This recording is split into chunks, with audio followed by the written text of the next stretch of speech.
Good evening. This is Akashvani. I am Saira Mujtaba with the news at 9.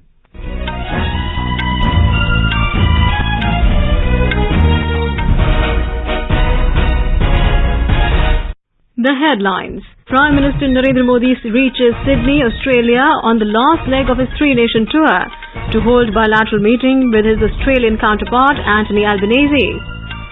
Third Tourism Working Group meeting of G20 begins at Srinagar in Jammu and Kashmir. Environment and Climate Sustainability Working Group meeting under G20 presidency in Mumbai emphasizes India's commitment on climate change, biodiversity loss, marine ecosystem and circular economy. Sudan's army and the rival paramilitary Rapid Support Forces agreed to a 7-day ceasefire beginning tonight. India Meteorological Department says temperature in northwest India likely to reduce by 4 to 6 degrees Celsius in the next 4 days. And in IPL cricket, Gujarat Titans to face Chennai Super Kings in first qualifier tomorrow, while Mumbai Indians to lock horns with Lucknow Super Giants in the eliminator on Wednesday. And now the news in detail. Prime Minister Narendra Modi reached Sydney, Australia this evening on the last leg of his three-nation tour. Briefing media about the visit, Foreign Secretary Vinay Mohan Kwatra said, Prime Minister Narendra Modi will hold a bilateral meeting with Australian Prime Minister Anthony Albanese. Mr. Kwatra informed that the Australian Prime Minister will also host a dinner for Mr. Modi. The Prime Minister will call on Governor-General David Hurley. Mr. Modi will also meet leading CEOs and also address the Indian community, added Mr. Kwatra. Briefing about Prime Minister's visit to Papua New Guinea, the Foreign Secretary said, Forum for Indo-Pacific Islands Cooperation FIPIC Summit has helped deepen considerably India's engagement, scope, breadth and intensity with the Pacific Island nations across various domains. He said today's summit was an opportunity for leaders of Pacific Island countries to share their views on regional priorities and interests and engagement with India. Prime Minister Narendra Modi has said that the bilateral relationship between India and Australia is being nourished by the fast-growing Indian diaspora, which is serving as a living bridge between the two nations. In an interview with the newspaper, The Australian, Mr. Modi said that people-to-people contact is the strong pillar of the partnership between the two countries. The Prime Minister said that he wished to take India's relationship with Australia to the next level. He said closer defence and security ties between the two nations will help ensure an open and free Indo-Pacific. He expressed confidence that together with Mr. Albanese, he would explore ways to take relations to the next level. In Jammu and Kashmir, the third Tourism Working Group meeting of G20 began in Srinagar this afternoon. Proceedings started with a side event on film tourism for economic growth and cultural preservation, which was attended by Union Minister for Tourism and Culture G. Kishan Reddy, Minister of State in the PMO, Dr. Jitendra Singh, India's G20 Sherpa Amitabh Kant, G20 Chief Coordinator Harshvardhan Shringla, Secretary INB Ministry Apurv Chandra, actor Ram Charan and others. While addressing the gathering, Minister of Tourism and Culture G. Kishan Reddy described Srinagar as one of India's oldest and most beautiful cities. He said the government's aim is to revive film tourism in J&K.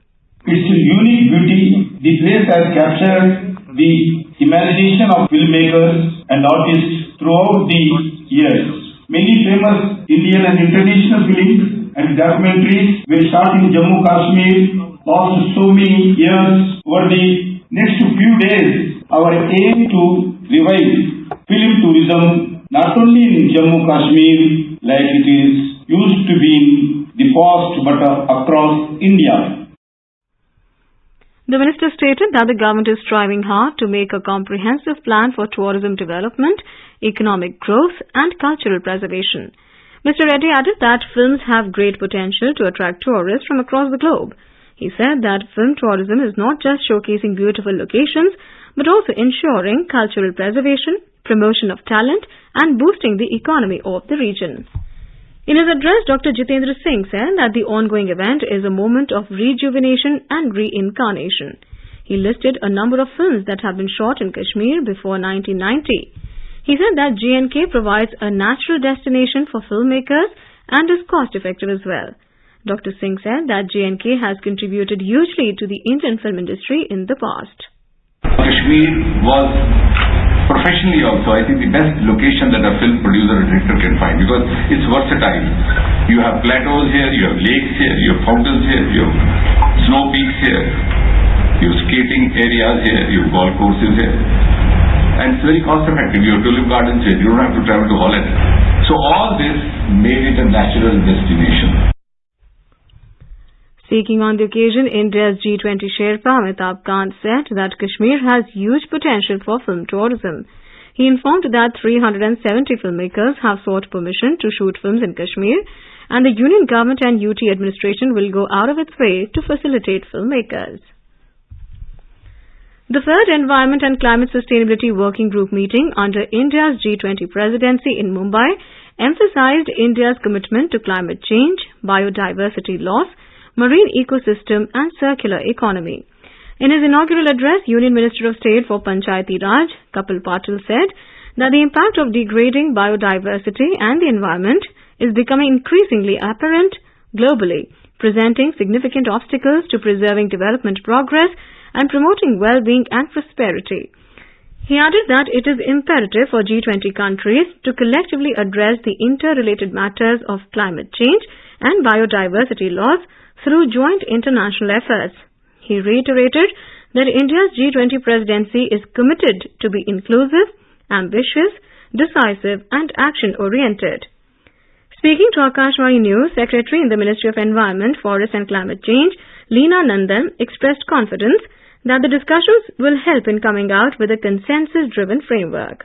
We are very sure that this discussion that took place yesterday and the discussions in these 2 days will help us in coming out with a consensus-driven framework for the G20 for the ministerial communique in July. The second meeting of the G20 Disaster Risk Reduction Working Group will begin in Mumbai tomorrow. By identifying opportunities and examining creative financing mechanisms, the meeting aims to mitigate the impact of disasters on vulnerable communities.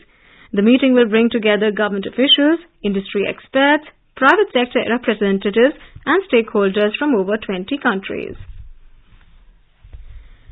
India is hosting the 44th edition of the coveted annual Consumer Policy Forum's plenary from tomorrow till the 26th of May in New Delhi. Union Minister of Consumer Affairs Piyush Goyal will inaugurate the event. The plenary is based on the themes of challenges and good practices for consumer engagement, empowering consumers for a sustainable future, consumer protection and legal frameworks. This is Akashvani giving you the news. For quick news updates round the clock, follow us on Twitter @TIR News Alerts. Welcome back. The Reserve Bank of India has directed banks to maintain data on a daily basis on the amount of 2,000 rupee notes exchanged and the amount that has been deposited into bank accounts. The central bank has added that banks will have to submit the information as and when called for. In a circular issued today, RBI has said that banks must maintain adequate shaded waiting space and drinking water considering the summer season. Talking to media in New Delhi, RBI Governor Shaktikant Das said that banks have been asked to make necessary arrangements for exchange of 2,000 rupee banknotes starting tomorrow. I would like to appeal to all the viewers. There is no reason to sort of rush to the bank. Take your time. 4 महीने की समय दी गई है. आप आराम से 4 महीने के अंदर जब भी आपको सुटेबल होता है आप नोट एक्सचेंज करिए. ऐसा नहीं कि आप तुरंत आज ही जाए कल ही जाए, मतलब कल से शुरू हो रहा है. ये नहीं कि आप मतलब तुरंत बैंक में जाके रश करें और इसको करें. आराम से करिए. Now we expect most of the notes to come back. That is our expectation at this stage. We will see how much notes come back. And as we approach 30th, we will decide, at that stage. And the legal tender character, we have said that it continues. As the Narendra Modi government is completing 9 years in office this month, Akashvani News is bringing a series of special stories on the initiatives taken by the government. Today, we will take a look at how the introduction of the Goods and Services Tax has revolutionized the indirect tax system of the country. The Goods and Services Tax, commonly known as the GST, has proved to be a path-breaking legislation for New India. After the implementation of the GST, India turned into one market with uniform tax on supplies of goods and services. In last 6 years, the GST has ensured compliance simplification with uniform processes across the country. Commissioner of CGST Bhiwandi Commissionerate, Sumit Kumar explains how the introduction of GST has led to increase in tax collection and in the number of taxpayers. GST has completed 6 years. Government of India, after much thought and consultation, decided to introduce new tax system. Basic features of this tax system is that it is self-administered by the taxpayers. The tax department only verifies the compliance. We have seen the tax growth. We have seen growth in the number of taxpayers, and we feel that in the next 5 years there will be enormous increase in tax revenues and further easing in tax structure. With the growth of GST, our dream of one nation, one tax has finally come true. First proposed by the Atal Bihari Vajpayee-led NDA government in 2000, the GST has eliminated human interface from the indirect taxation system, enhanced transparency and fulfilled the dream of one nation, one tax. Prarthana, Akashvani News, Mumbai. In some more news, in the Kashmir Valley Special Court Kulgam, designated under NIA Act, has issued proclamation orders under Section 82 CRPC against 5 active terrorists. According to the police, the terrorists were involved in various terror crimes and targeted killings, including the killing of a lady teacher, Rajni Bala, and bank manager Vijay Kumar in district Kulgam last year. Before issuing proclamation orders, the court has already issued open-ended non-bailable warrants against all these terrorists. In the U.S., President Joe Biden and top congressional Republican Kevin McCarthy hope to strike a deal to avoid a looming U.S. debt default as the threat of an economic nightmare prompted Biden to cut short an Asia trip this week. The two sides remain at odds over budget cuts demanded by the Republicans as a condition for raising the ceiling. The debt ceiling is a spending limit set by Congress, which determines how much money the government can borrow. Failure to raise it beyond the current cap of roughly $31.4 trillion by June could result in the U.S. defaulting on its debt. That would mean the government could not borrow any more money or pay all of its bills. Sudan's army and the rival paramilitary Rapid Support Forces have agreed to a 7-day ceasefire after talks in the Saudi city of Jeddah, which is due to come into effect this evening with an internationally supported monitoring mechanism. Under this agreement, both sides promise to stop their forces from occupying new areas and not to impede aid groups and workers from providing life-saving assistance. India Meteorological Department IMD has predicted that the temperature in northwest India is likely to reduce by 4 to 6 degrees Celsius in the next 4 days. It said that a fresh and active western disturbance is likely to move over northwest India from the 23rd to the 26th of this month. It will be accompanied by moisture supply from the Arabian Sea. Talking to AIR News, Director General Dr. Mrityunjay Mohapatra said that rainfall is expected at most places over northwest India on the 24th and the 25th of this month. He said there will be no heat wave condition till the 28th of May and temperature is likely to surge again afterwards. 4th and 25th, we're expecting rainfall at most places with heavy rainfall at isolated places, especially over Punjab, Haryana, North Rajasthan and neighboring areas. We are also expecting the thunderstorm accompanied with lightning and squally gusty wind. Occasionally the thunderstorm occurs when thunderstorm will occur. The wind speed can go up to 50 to 60 km per hour during these thunderstorms.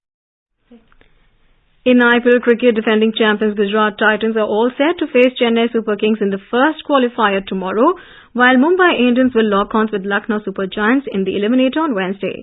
Yesterday, Gujarat Titans knocked Royal Challengers Bangalore out of the IPL with a 6-wicket victory in the last league match at the N. Chinnaswamy Stadium in Bengaluru. And now, before we end the bulletin, the headlines once again. Prime Minister Modi reaches Sydney, Australia on the last leg of his 3-nation tour to hold a bilateral meeting with his Australian counterpart Anthony Albanese. Third Tourism Working Group meeting of G20 begins at Srinagar in J&K. Environment and Climate Sustainability Working Group meeting under G20 presidency in Mumbai emphasizes India's commitment on climate change, biodiversity loss, marine ecosystem and circular economy. Sudan's army and rival paramilitary Rapid Support Forces agreed to a 7-day ceasefire beginning tonight. IMD says temperature in northwest India likely to reduce by 4 to 6 degrees Celsius in the next 4 days. And in IPL, Gujarat Titans to face Chennai Super Kings in first qualifier tomorrow. That's all in the news at 9. Good night.